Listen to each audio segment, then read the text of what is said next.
11월 6일 만만한 뉴스입니다. 입원 환자의 사물함을 정기적으로 검사한 정신의료기관에 대해 국가인권위원회가 대책 마련을 권고했습니다.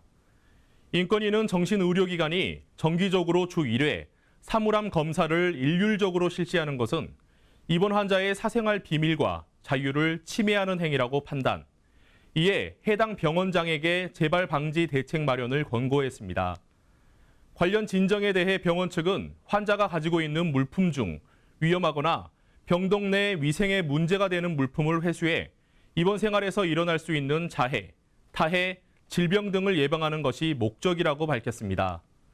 그러나 인권위 장애인 차별구제위원회는 입원한 환자에게 개인 사물함은 유일한 사적 영역이므로 사물함 검사는 입원 환자의 안전 관리 및 치료와 보호를 위해 그 필요성이 명백히 인정되는 경우 최소한의 범위 내에서만 실시해야 한다고 봤습니다.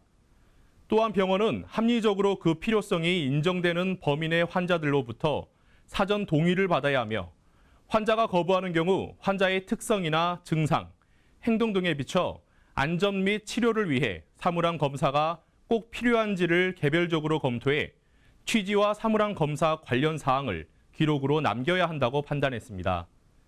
이에 인권위는 입원 환자들의 사물함을 주 1회 일률적으로 검사하는 행위는 헌법에서 보호하는 사생활의 비밀과 자유를 부당하게 침해한 것이라고 판단하고 해당 병원장에게 관련 규정을 개정하는 등 재발 방지 대책 마련을 권고했습니다.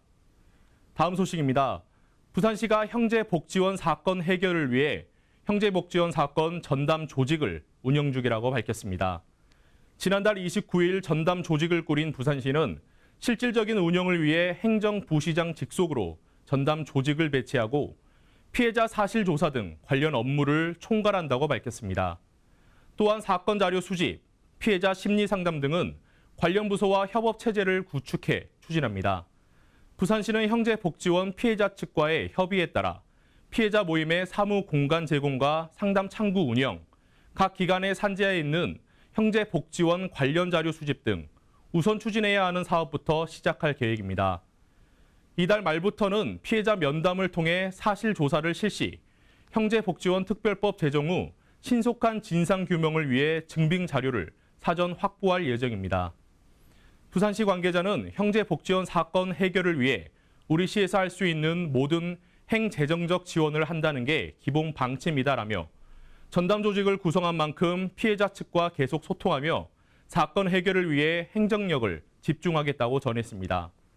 한편 부산시는 지난 9월 형제복지원 사건에 대한 오고던 시장의 사과와 사건 해결을 위한 특별법 제정 촉구 활동을 하고 있습니다. 이 밖에 자세한 사항은 웰페어 뉴스 홈페이지와 장애인 신문, 복지TV 뉴스를 통해 확인하실 수 있습니다.